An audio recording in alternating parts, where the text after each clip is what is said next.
Hey everyone, welcome to another Instagram Live with rePROFilm. We are going to be joined today by the directors of Summer Friday, Blair Baker and Chloe Berk, and I'm just going to request them right now. So we'll be doing this month in place of our podcast. Our lovely host, Asha Dye, vacation, much needed. Hi, you two. How are you? Good. How are you? Doing very well. So today we are joined by the lovely filmmakers of Summer Fridays, Blair Baker and Chloe Berk. And if you guys don't mind, I can start off by giving a little intro to the two of you. Sure. Yeah. Sounds good. Awesome. Yeah. Okay. Blair, I'll start with you. Blair Baker is a queer, activist, feminist storyteller passionate about making and being involved with work that represents the underrepresented. And Chloe Berk is a queer, Brooklyn-based filmmaker, actor, and photographer. She is currently in pre-production for a short film called Two Girls Kissing, which I'm definitely going to be asking you more about. That's very exciting. Happily. We love that you're creating. So I guess I'll start out with some questions for the two of you, and then I'll move into some questions about your film. But I'll start with, you're both multi-hyphenate creators, as we've already addressed, having worked as directors, writers, actors, photographers, the list goes on. How do you see these different disciplines influencing each other in your work? Do you want to begin? Sure. Yeah. I'd say that as a director, my favorite thing to do is direct actors. Mhm. I feel like I get to use a lot of the tools I have as an actor to communicate with my actors and like bring really good performances out of them, like Chloe in Summer Fridays. Yeah, I'd say that's probably my biggest influence in the crossover. Yeah. And actually, Blair started out as my acting coach, and that's how we met. Oh, cool. It was like, hey, do you write? And I was like, kinda. And then we started collaborating on that, and that's how that all started. So it was like a really lovely organic transition from just like one professional experience to another, and then to be friends.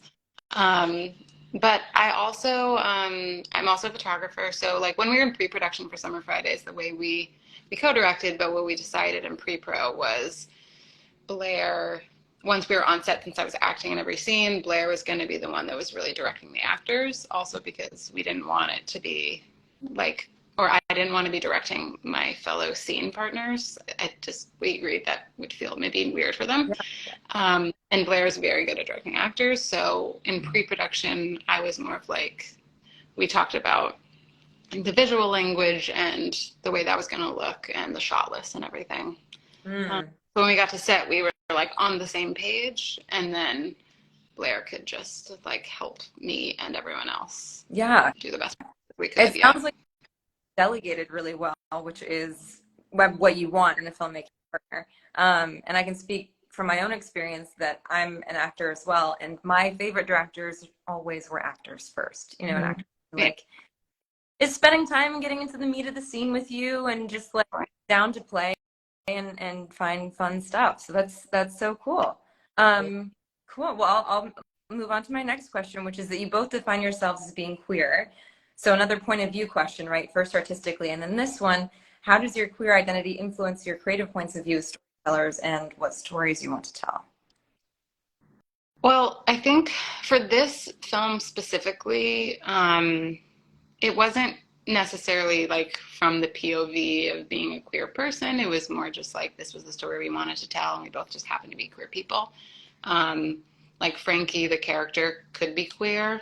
Maybe she's not. It kind of was like, it could be the case. It's just not important to this story necessarily. But I don't want to speak for you, but we are both very interested in telling queer stories. And I think that's kind of what we're both maybe most interested in doing going forward. Yeah, no, you can totally speak for me. Okay. Because that's very accurate. Yes, that's yeah. That's awesome. So you guys have plans to work together on future projects as well? Yeah, we've been trying to find the right project and like the right way in, but we have a couple ideas in the works.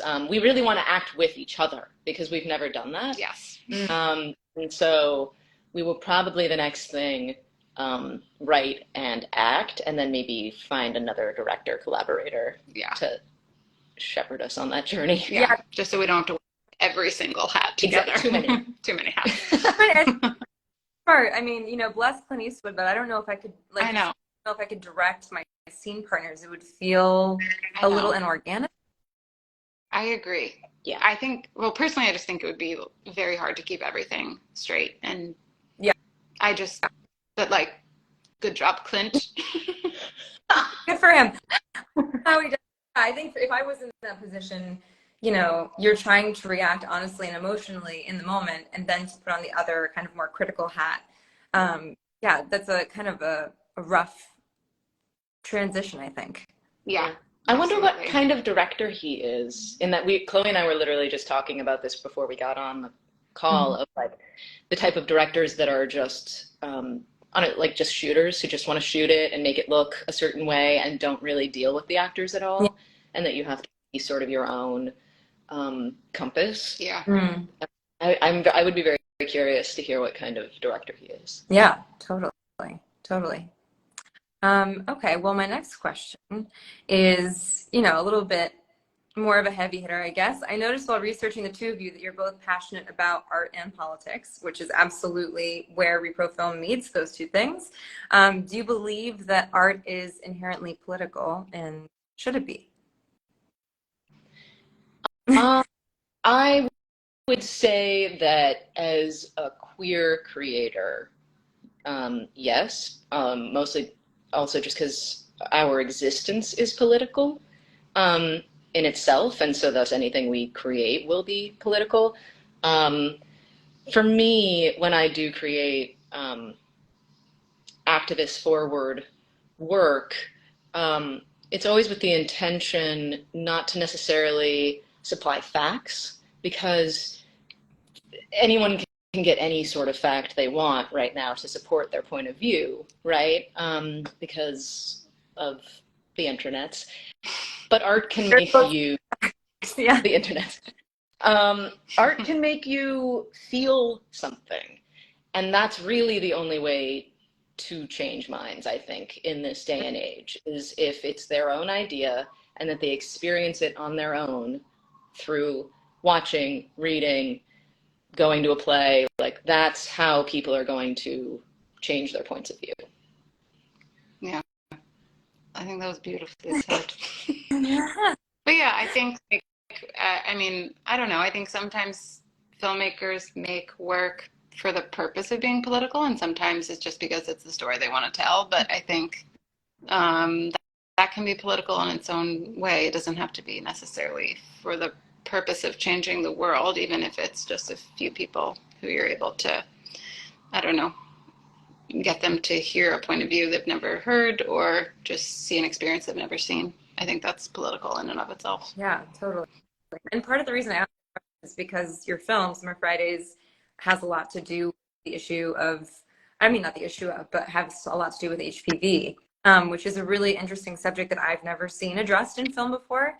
Was there a reason that you wanted to shed a light on that specifically? Yeah, I think kind of to what you just said, it was, I mean, I've had HPV. I have a lot of friends that have had it. It's a very ubiquitous experience, but I feel like I'd never seen it represented on film, and I think I just felt frustrated by that, and I wanted to, I think maybe in my own way, have some catharsis sharing it, but also, yeah, just being able to like share this story with a broader audience for people that have experienced it, people that haven't. I think I just wanted to like see that story represented on screen. Yeah, absolutely. Would you say that, oh, sorry, go ahead. I was just going to say that's the, like, when you go through an experience like this, and again, I don't want to speak for you, but like it can be very isolating and you can feel very alone. And then to have this urge to make it and make it known and share it is really lovely, because then people won't feel so alone. Yes. Would you say that your audience was, you know, other people, other friends maybe that you've gone through this experience with, or who've said that they've also gone through this experience, or was it just wanting to give anyone who's had HPV that cathartic moment of seeing their story represented on screen as well? Yeah, I think it was more about like a broader group of people. I wouldn't say I was like making it for anyone specifically, but I think I wanted to be able to, we both wanted people to be able to feel like they're being represented, being seen, but also I think for folks that haven't had this personal experience to maybe have a little more empathy for the situation, or just like anything that people are going through that's invisible, which is a lot of things, not just HPV. A lot of, Yeah. That's a great way to say that. Yeah. yeah, absolutely. And things that people might be going through that is invisible. And then you've got the character of Caleb in the film who is reacting as an outsider when Frankie gives him the information that she has HPV. I wanted to know what was the inspiration for having him in the film, and also him having to be taken care of by Frankie. Was there an intention by having that scene in particular? Which just made What do you say? me laugh. That scene just made me laugh. I was like, oh, Yeah, yeah. I've gotten a lot of feedback, or we've gotten a lot of feedback that people are like, I can relate to that. I think if I'm being honest, it was kind of a not that this story or this day like happened to me, but I think it was more of just like a reflection of experiences I've had with partners, particularly male partners, where sharing some sort of like pretty intimate or personal, sensitive, vulnerable thing was taken with like their concern with themselves, or maybe not as like caring as I would have wanted. And I just wanted, yeah, I think maybe it was also a bit of catharsis. I definitely saw that and then sympathized. Yeah, yeah. So a little bit of personal curiosity. Summer Fridays, where did that title come from? We could not think of a name for this film for the like 9 months we were in pre-production. It was always the untitled Chloe Berk project.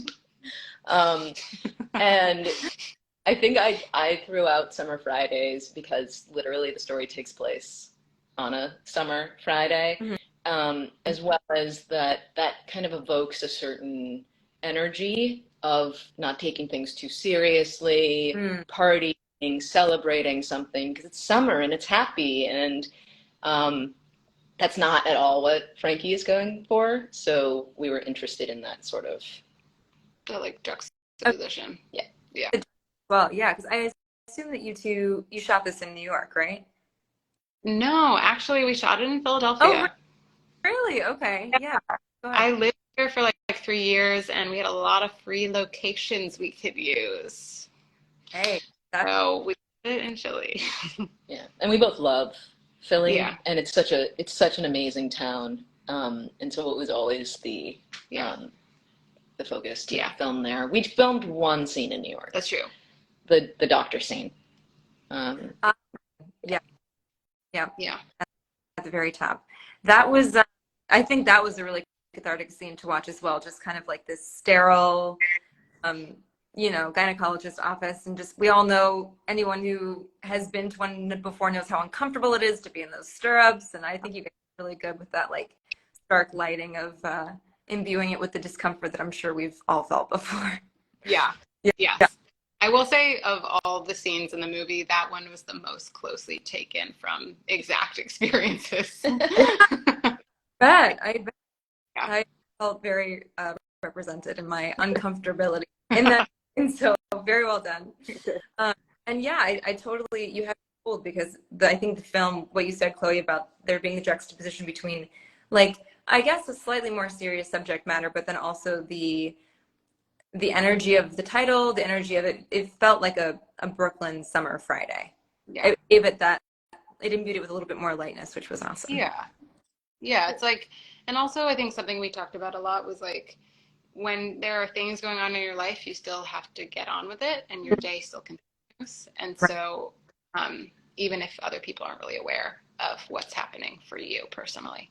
Yeah. So I also wanted to like, yeah, show that as well. Cool. Cool. All right. Well, I have one last question for the two of you, which is if you can let us know about any upcoming projects you're working on, maybe Two Girls Kissing specifically, and if there are any future Summer Fridays. Okay, so Two Girls Kissing is a short film that I'm making with some friends. Noah Seamus, who's a very talented filmmaker, and just made their first feature film. I'm going to promote them, which premiered at the Provincetown Film Festival. It's called Summer Solstice, actually, so not far off. It's excellent. And then my friend Ryan Drake, who's an amazing playwright, and we're hoping to film at the end of July. It's kind of like a film within a film Very, very situation. Yeah, and kind of gay. Gee, I wouldn't Shocking. think that from the title I at know. all. It's surprising. I like Yeah. And for yourself, Claire?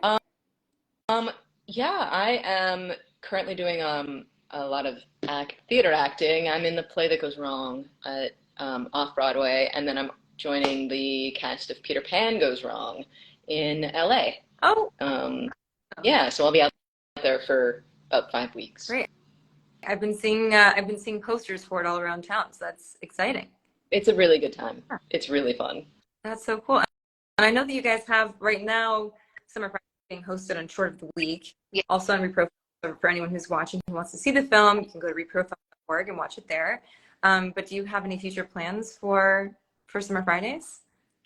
I think there was a minute there where we were like, do we want to develop this into a series? But I think we've kind of reached the point where we're like happy with the thing we made. And I think we're just like maybe happy to do the next thing. That's awesome. Love that answer.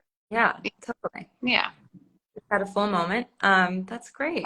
Yeah. But this is making me really want to work on the next thing with I you. know, I Isn't know. it? Like, Yeah, I'm really, I okay, know. let's plan the next thing now. Yeah. Let's do there's it. shows this year, and I feel like your talents really complement each other. So I'm excited to see what the two of you come up with next. Yeah. Thank you. Yeah, of course. Thank you for Well, that's all. hosting us. Thank you for what? Hosting us and hosting the film. Of course, of course. Happy to shed some light on it, which leads me to letting our audience know that we are also going to be posting a series of infographics on HPV just so people can educate themselves a little bit more. It's crazy just how ubiquitous an experience it is. Most people will get some form of HPV, and yet a lot of us don't know enough about it. So I'll have infographics for people. In the meantime, you can go to PlannedParenthood.org. A lot of great info there for facts, not in air quotes, about HPV. Real facts. Great Actual. facts. Yeah. Indisputable. Exactly. Yeah, but thank you to the two of you, and I hope you have the great rest of your Summer Friday. Oh. Oh, right. Oh, yes. You too. Thanks so much. Of course. Thanks, you too. Bye. Bye.